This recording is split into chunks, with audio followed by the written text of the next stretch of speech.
बाब और उसकी पहली आयत में कुछ यूं लिखा है, बस जब हम ईमान से रास्तबाज ठहरे तो खुदा के साथ अपने खुदावंद यीशु मसीह के वसीला से सुलह रखें।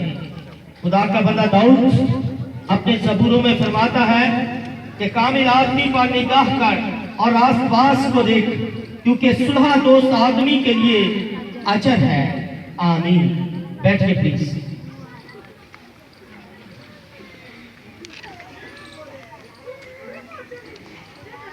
मसीह यीशु की मोहब्बत में आप सबको सलाम। मेरी तरफ से पास्टर तारक प्रोएस की तरफ से, ग्रेस ऑफ गॉड चर्च और वॉइस ऑफ गॉड चर्च की तरफ से आप सबको बड़ा दिन और नए साल की खुशियां मुबारक हैं। और हम आपके लिए बरकत चाहते हैं और आप भी शोरपुर कैंट के तमाम खादमीन के लिए हमेशा बरकत की दुआ मांगा करें, क्योंकि ये बरकत का राज इसी में है कि कलाम मुकद्दस में लिखा है कि जो तुझ पर, जो मेरे लिए बरकत चाहेंगे, मैं उनके लिए बरकत चाहूंगा। आमीन आमीन। आज बहन आसिया ने इस घर में बेटे मानवेल की नौकरी की शुक्रगुजारी की इबादत गुजारी है, और हमारा ईमान है कि जो शुक्रगुजारी के हदिये होते हैं, जो मन्नतें हम खुदा के लिए अपनी पूरी करते हैं, वो खुदा के नजदीक इंतहाई बेशकीमत मुकद्दमों मुकर्रम होती हैं। आमीन आमीन। तो बहन आसिया के घराने के लिए जोरदार तालियां बजाएंगे, जिन्होंने खुदा के नाम को जलाल देने के लिए आज इतना इंतजाम किया। आए हम अपने आज के कलाम की तरफ लौटे। रोमियो के नाम पौलुस का खत उसके 5वें बाब की पहली आयत फरमाती है, बस जब हम ईमान से रास्तबाज ठहरे तो खुदा के साथ यीशु मसीह के वसीला से सुलह रखी। क्रिसमस साल 2015 को हमने बड़े जोश के साथ, बड़ी धूमधाम के साथ, नए सूटों के साथ, नई जूतियों के साथ और नए नए मेकअप के साथ, और उसके अलावा अपने घराने में आने वाले नए अफराद के साथ, मैं उन लोगों की बात कर रहा हूं जो छोटे छोटे बच्चे पिछले साल हमारे घरानों में आए हैं, उनके साथ मिलकर हमने बड़ा ही जोश के साथ मनाया है। अब बात यह है कि साल 2015 का क्रिसमस तो हमने बड़े ही जोश के साथ मनाया है। क्या हमने अपने दिल को भी नया किया है? क्या हमने अपने बातन को भी नया किया है, ताकि आने वाले साल 2016 के लिए उसको तैयार कर सके? मैं आपसे एक छोटा सा सवाल पूछूंगा कि क्रिसमस का हकीकी मतलब क्या है? यीशु मसीह इस दुनिया में क्यों आए? यीशु मसीह ने अपना बलिदान क्यों दिया? यीशु मसीह ने इंसानी जामा क्यों पहना? क्यों वो आपका और मेरा दरमियानी बन गया और खुदा और इंसान के बीच जो दीवार थी उसको हमेशा के लिए गिरा दिया? महज इसलिए ताकि खुदा और इंसान के दरमियान में सुलह हो, खुदा और इंसान के दरमियान में हम आहंगी हो, खुदा और इंसान के दरमियान में सलामती हो, खुदा और इंसान में एक दूसरे की बका हो। खुदा तो कादिर मुतलक अब्दुल अवाद हमेशा तक रहने वाला है, लेकिन इंसान जो कुछ दिनों की पैदाइश है, जिसकी उम्र की हदों को मुकर्रर किया जा चुका है, जिसकी उम्र को मुकर्रर कर दिया गया है, जितने दिन उसकी किताब हयात में लिखे हैं, हम सब उतने ही दिन इस धरती पर गुजार कर खुदा के पास चले जाते हैं। तो फिर आए साल 2016 में कुछ ऐसा काम कर जाए जिससे दुनिया हमें याद रखे, जिससे लोग हमें याद रखे कि हमने नेकी के साथ जिंदगी बसर की, हर एक के साथ भलाई की, हर एक के लिए खुले दिल से सुलह मांगी। और यही क्रिसमस का पैगाम है। अगर हम अपने साथ वालों के साथ, अपने इर्द वालों के साथ सुलह नहीं रखते हैं तो मेरे से तो क्रिसमस को मनाने का मकसद बेफायदा हो जाता है। इसलिए नए नए सूटों के साथ साथ हमने बातन को भी अपने को नया बनाना है। Praise the Lord, praise the Lord, hallelujah. सबसे पहली बात, बस जब हम ईमान से रास्तबाज ठहरे, ईमान से आदमी का रास्तबाज ठहरना बहुत जरूरी है। ईमान से आदमी का कामिल होना बहुत जरूरी है। ईमान के वसीला से इंसान का बेऐब होना बहुत जरूरी है। ईमान के वसीला से इंसान का भलाई के ईमान के वसीला से एक दूसरे के साथ नेकी करना इंसान के लिए बहुत जरूरी है, क्योंकि इसी के वसीला से फिर हम रास्तबाज बन जाते हैं। अगर हम नूह की जिंदगी पर गौर करें, बदाइचे के बाद में देखें तो नूह के बारे में खुदा कितने खूबसूरत अल्फाज के वसीला से बयान करता है कि नूह खुदा के नजदीक रास्तबाज और बेअब मर्द था। आज उसी चीज को खुदा हमारे अंदर फाइंड आउट कर रहा है, खुदा हमारे अंदर तलाश कर रहा है कि हम भी उसकी तरह रास्तबाज और नेकोकार और बेअब बन जाए, ताकि खुदा के साथ यीशु मसीह के वसीला से जो हमारा मिलाप हुआ है वो अब्दुल आबाद कायम रहे। Hallelujah, hallelujah, hallelujah. अब ईमान क्या है? इब्रानियों 11 बाब उसकी पहली आयत कहती है, अब ईमान उम्मीद की हुई चीजों का एतमाद और अनदेखी चीजों का सबूत है। लेकिन इसके बावजूद बास बात हमारा ईमान डावाडोल हो जाता है, इसके बावजूद हम सीधे चलते हुए राह से भटक जाते हैं, सीधी राह से इधर उधर हो जाते हैं। क्यों? क्योंकि जो ही हम खुदा के कलाम की तकलीफ को छोड़ देते हैं, खुदा के कलाम की पैरवी को छोड़ देते हैं, और तभी हमारे कदम जो डगमगा जाते हैं। कलाम मुकद्दस में लिखा है कि बगैर ईमान के उसको पसंद आना नामुमकिन है, क्योंकि खुदा के पास आने वाले को ईमान लाना चाहिए कि खुदा मौजूद है और वो अपने तालिबों को बदला देता है। हम मसीह ईमानदार कहलाते हैं तो सबसे पहला फर्ज हमारा, पहली ड्यूटी ये है कि हम हर वक्त जो है वो अपने खुदा पर मुसम्मम इरादे के साथ ईमान रखें कि वो मौजूद है और अपने तालिबों को बदला देता है। Praise the Lord, praise the Lord. अब बात यह है कि ईमान कैसे पैदा होता है, ईमान कहां से आता है, ईमान क्या फैसलाबाद से आता है, ईमान क्या मुल्तान से आता है, ईमान क्या रोम से आता है, ईमान क्या लंदन से आता है? नहीं, ईमान खुदा के कलाम से आता है। रोमियो के बाब में पौलुस रसूल कहता है कि अब ईमान सुनने से पैदा होता है, सुनना मसीह के कलाम से, खुदा के कलाम से, मसीह के कलाम से। जब तक हम खुदा के कलाम को नहीं सुनते, जब तक हम खुदा के कलाम की मुनादी को नहीं सुनते, उस खुशखबरी को नहीं सुनते, मसीह की पैरवी नहीं करते, तो मेरे से उस वक्त तक ईमान हमारे अंदर पैदा नहीं होता। बस ईमान कैसे पैदा होता है? ईमान सुनने से पैदा होता है, और सुनना मसीह के कलाम से। आमीन, आमीन। इब्राहिम ईमान के वसीला से रास्तबाज ठहराया गया। उसके बारे में लिखा है कि मेरा बंदा ईमान से जीता रहेगा, मेरा बंदा ईमान के वसीला से जीता रहेगा। जब इब्राहिम पर खुदा ने नजर की, खुदा 12 बाब में हम देखते हैं कि उसने कहा कि अपने रिश्तेदारों नातेदारों को छोड़ और उस जगह पर चला चल जो मैं तुझे बताऊंगा। तो वो फौरन वहां से निकला, उसने खुदा के कलाम को सुना, उसकी पैरवी की और उसके पीछे चल पड़ा, और यूं उसने खुदा की हजूरी में बरकतों पर बरकतें पाई। लेकिन हमारी कमजोरी, बशर की कमजोरी यह है कि जुमे के दिन तो हमने बड़ी धूमधाम के साथ दिन को मनाया। जुमे के दिन तो हम नए नए कपड़े पहन के चर्च में गए, पूरे पूरे खानदान समेत चर्च में गए, किसी भी चर्च में तिल करने की जगह नहीं थी। लेकिन आज संडे है, आज क्या हुआ? क्या ईमान जाता रहा? क्या वो जोश खत्म हो गया? हनूक को देखिए, हनूक के बारे में लिखा है कि वो खुदा के साथ साथ चलता था। उसकी 365 बरस उम्र थी, 365 दिन साल में होते हैं। इसका मतलब है कि वो हर दिन, हर पल, हर लम्हा खुदा के साथ साथ चलता था। और एक दिन उसकी नजाकत, उसकी अदा खुदा को पसंद आ गई और खुदा ने हनूक को अपने ऊपर बुला लिया। खुदा के लिए जोरदार तालियां बजाएं।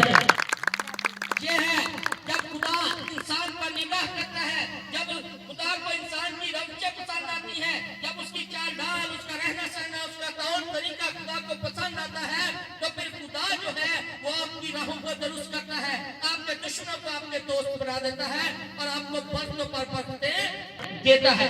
ईमान की बरकत क्या है? इब्राहिम ने खुदा पर ईमान रखा तो उसके बारे में खुदा ने क्या कहा? इब्राहिम ने अगर अपने खानदान को खुदा के लिए छोड़ दिया, इब्राहिम ने अगर अपने बाप के घराने को खुदा के लिए छोड़ दिया, तो खुदा ने भी उसका अजर जो है वो कम नहीं रखा। उसने कहा जो तुझे मुबारक कहेंगे मैं उनको मुबारक कहूंगा, जो तुझे बरकत देंगे तुम्हारे लिए बरकत चाहेंगे मैं उनको बरकत, जो तुझ पर लानत करेंगे मैं उन पर लानत करूंगा, और जमीन के सब कबीले तेरे वसीला से बरकत पाए। आज हम जैसे इंसान बन जाए, ताकि हमारी सुलभ से पैदा होने वाले लोग जो हैं आने वाले वक्तों में, आने वाली दहाइयों में, आने वाले सालों में, आने वाले अरसों में वो बरकतों पर बरकतें पाए। आमीन आमीन। अगला हिस्सा हमने आज का पढ़ा है, और जब हम ईमान से रास्ता ठहरे तो अगला हिस्सा फरमाता है तो खुदा के वसीला से यीशु मसीह के, तो खुदा के साथ यीशु मसीह के वसीला से सुलह रखे।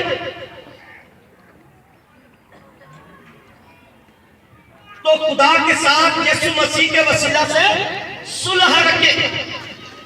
सुलह क्या है? जब दो शख्स घर में लड़ पड़ते हैं, जब दो मियां बीवी आपस में झगड़ पड़ते हैं, जब दो कबीले, दो खानदान आपस में लड़ाई झगड़ा करके जुदा जुदा हो जाते हैं, जब दो कौमें जंगों पर आमादा हो जाती हैं, जब दुनिया की कौमें जंगें करती हैं, आपस में लड़ती झगड़ती हैं, तो ऐसे हाल में जो जुदाई की दीवार उनके दरमियान आ जाती है, जो दरार उनके दरमियान आ खड़ी होती है, उसको जब हम खत्म करते हैं और उनकी सुलह कराते हैं तो उसका मतलब है सुलह। आमीन। ऐसी जुदाई और ऐसी दरार को खत्म करने के काम को सुलह कहते हैं। जैसे खुदावंद यीशु मसीह ने इंसानी जामा पहनकर कुंवारी के बतन से जन्म लेकर उस हमेशा की दीवार को खत्म कर दिया और दुनिया के साथ सुलह कर ली। Hallelujah hallelujah. क्योंकि कलाम फरमाता है क्योंकि खुदा एक है और खुदा और इंसान के दरमियान में दरमियानी भी एक, यानी मसीह खुदा जो इंसान है। आमीन। सुलह के तीन अहम पहलू हैं। आज हमने इन तीन पहलुओं को बहुत ज्यादा तौर पर नहायत एहतियात से समझना है। सुलह के तीन पहलू हैं। पहला पहलू, खुदा के साथ सुलह रखें। किसके साथ रखनी है? खुदा के साथ सुलह रखें। दूसरा, अपने आप के साथ सुलह रखें। तीसरी बात, दूसरों के साथ सुलह रखें। आमीन आमीन। खुदा के साथ हम सुलह कैसे रख सकते हैं? खुदा के साथ हम सुलह अपने खुदावंद यीशु मसीह के वसीला से रख सकते हैं। अभी हमने कलाम में से पढ़ा है तो खुदा के साथ यीशु मसीह के वसीला से सुलह रखें। रोमियो 5 बाब उसकी पहली आयत बड़ी साफ और वाज़ेह बताती है कि खुदा के साथ खुदावंद यीशु मसीह के वसीला से सुलह रखें। इसलिए जब भी हमें मौका मिले कलाम सुनने का, कलाम सुनाने का, खुदा की हजूरी में बैठने का या दूसरों को खुदा की हजूरी में लाने का, तो कभी भी इस काम से हिचकिचाएं मत, झिझके मत, बल्कि ऐसा काम कर जाए जिसके वसीला से खुदा लोगों को बरकत दे। आमीन। जैसे आज आप यहाँ पर बैठे हैं और आज आप खुदा के कलाम को सुन रहे हैं, आज आप खुदा के साथ सुलह करने के काम के बारे में सुन रहे हैं। खुदा आपके साथ सुलह करना चाहता है, सुलह कर चुका है, अब बारी आपकी है कि आप कैसे खुदा के साथ सुलह करते हैं। आप सिर्फ और सिर्फ खुदा यीशु मसीह के वसीला से खुदा के साथ सुलह रख सकते हैं। Praise the Lord. हालेलुया। खुदा यीशु मसीह के जलाल के लिए जोरदार तालियां बजाएं। अपने आप के साथ सुलह रखें। दूसरा हिस्सा, अपने आप के साथ सुलह रखें। बहुत दफा ऐसा होता है कि जितने घरेलू मर्द हज़रात हैं या लड़के हैं वो घर से बाहर बड़ा खुश रहते हैं, सारा दिन घर से बाहर जो है वो घूमते हैं, कष्ट करते हैं, दौड़ते भागते हैं, लेकिन जब घर में आते हैं तो माँ को भी तलक मिजाजी से जवाब देते हैं, बहन को भी, बीवी को भी, बच्चों को भी टूट कर पड़ते हैं। ऐसा लगता है कि आज जो है ना रोटी नहीं खानी बल्कि आज बच्चे ही खाएंगे। तो ये तलक मिजाजी जो है ये हमारी जुदाई का कारण बनती है, हमारी जुदाई का सबब बनती है, हमारे रिश्तों के दरमियान दरार का सबब बनती है। इसलिए अपने आप के साथ सुलह रखना बहुत जरूरी है। और जब हम अपने आप के साथ सुलह रखेंगे तो हम खुदा की हजूरी में बैठकर दुआ और मन्नत के वसीला से हम अपने आप के साथ सुलह रख सकते हैं। फिलिपियों 4 बाब उसकी 6 से 7 आयत फरमाती है कि किसी बात की फिक्र ना करो। हो सकता है बेचैनी की हालत में, परेशानी की हालत में, परेशानी की हालत में, आजमाइश की हालत की वजह से वालों से बड़े उखड़ कर बोलते हो, लेकिन अगर आपकी कोई फिक्र है तो कलाम फरमाता है कि किसी बात की फिक्र ना करो। और पतरस रसूल कहता है कि अपनी सारी फिक्रें उस पर जिसको तुम्हारी फिक्र है। हालेलुया। आपकी फिक्र थी तो वो आसमान को छोड़कर तुम्हारी के बदन से जन्म लेकर इस जमीन पर आ गया। Hallelujah, hallelujah, praise the Lord, praise the Lord. तो अगला ऐसा कहता है बल्कि हर एक बात में तुम्हारी अल्फाज में दुआ और मन्नत के वसीला से शुक्रगुजारी के साथ खुदा के सामने पेश की जाए तो खुदा का इत्मीनान जो बिल्कुल समझ से बाहर है तुम्हारे दिलों और ख्यालों को मसीह यीशु में महफूज रखेगा। आपकी सोच, आपके ख्याल जब दुआ और मन्नत के साथ अपनी शुक्रगुजारियां खुदा के हुजूर में आप पेश करेंगे तो फिर आपकी सोच और आपके ख्याल पाक होंगे। फिर आप किसी को शक की निगाह से नहीं देखेंगे। फिर आपके दिल जो है वो डगमगाएंगे नहीं, डावाडोल नहीं होंगे, बल्कि नहायत दिलेरी के साथ ईमान के वसीला से काम कर जाएंगे। प्रेज़ द लॉर्ड, आमीन। अब तीसरा हिस्सा दूसरों के साथ सुलह रखें। यह काम सबसे मुश्किल है, यह काम सबसे मुश्किल है, क्योंकि हम पूरे मोहल्ले को तो बुला लेते हैं खाने की दावत पर या अपने घर में, पूरे मोहल्ले या इर्द गिर्द के शहरों के लोगों के साथ ताल्लुकात अच्छे बना लेते हैं, लेकिन साथ के जन्मे हुए बहन भाई को हम बुलाना भी गवारा नहीं करते, ताकि कहीं अगर मैं उसको मनाने गया तो ऐसा ना हो कि मैं छोटा पड़ जाऊं, ऐसा ना हो कि कहीं मैं छुप जाऊं। जब ईसाऊ और याकूब की जिंदगी को देखते हैं, याकूब बरकत धोखे से लेकर चला गया और जब वो वापस आया अपने बीवी बच्चों और गलों के साथ, तो क्या हुआ कि जब ईसाऊ 400 लोगों को लेकर उसके इस्तकबाल को निकला तो याकूब 7 बार जमीन को झुककर उसने ईसाऊ को सजदा किया। उसने कहा कि मेरा खुदावंद मेरे सामने आ गया है, मेरे खुदावंद की सलामती हो। उसने अपने बड़े भाई को खुदावंद कहा, अपना आका कहा। उसने कहा कि मेरे खुदावंद की सलामती हो। और उसने कहा कि अगर मुझ पर तेरे नजर करम की निगाह हो तो मैं चाहता हूं कि मैं यहाँ पर बस जाऊं। और उसने अपने भाई को हदिये नजराने पेश किए जो ईसाऊ ने उसको वापस कर दिए। मेरा अजीजों, आप कभी भी अपने बहन भाइयों के साथ मिलाप कर सकते हैं, आप कभी भी पैचअप कर सकते हैं, आप कभी भी वापस लौट सकते हैं, आप कभी भी जब लौट कर आएंगे तो कोई आपको हरगिज़ निकाल ना देगा। Hallelujah, hallelujah. रोमियो 12 उसकी तरह कहती है कि जहां तक हो सके तुम अपनी तरफ से सब आदमियों के साथ मेल मिलाप रखो। इसमें हमें सोचने की जरूरत नहीं है कि बहन आसिया मेरे घर में आएगी तो मैं फिर ही उसके साथ सुलह करूंगा, मेरा भाई रसलाबाद से आएगा तो मैं फिर ही सुलह करूंगा। बल्कि इसमें कोशिश किसकी है? अपनी तरफ से। किसकी तरफ से? अपनी तरफ से। कलाम कहता है कि अपनी तरफ से कोशिश करो कि सब आदमियों के साथ मेल मिलाप रखो। अब सवाल ये पैदा होता है कि जब हमारी बारी आती है दूसरों को मुआफ करने की तो हम कैसे करें? हमें तो कोई रास्ता नजर नहीं आता, हमारे तो दरमियान में कोई तीसरा बंदा भी नहीं है जो सुलह करा दे। तो आप कलाम की पैरवी करें, कलाम को सुनिए। कलाम मुकद्दस में ज़बूर 37 उसकी 37 आयत कहती है कि कामिल आदमी पर निगाह कर और आसपास को देख, क्योंकि सुलह दोस्त आदमी के लिए अजर है। अब आप कामिल आदमी और आसपास शख्स को कैसे देख और परख सकते हैं, कैसे उन पर निगाह कर सकते हैं? आप देखिए कि नबियों ने नबियों को माफ किया, रसूलों ने रसूलों को माफ किया और रसूलों ने खुदा की कलीसियाओं को माफ किया और कलीसियाओं ने आपस में एक दूसरे को माफ किया। तो यही वो दोस्ती है, यही वो रिश्ता है, यही वो तल्लुक है जिसके वसीला से इंसान कामिल होकर खुदा की नजर में बेशकीमत बन जाता है। ज़बूर 34 उसकी 14वीं आयत में लिखा है कि बदी को छोड़ और नेकी कर, सुलह का तालिब हो और इसी की पैरवी कर। बात सिर्फ ये है कि बदी को अपने दिल से निकालिए तो खुद ब खुद सुलह के लिए आपके कदम बढ़ जाएंगे।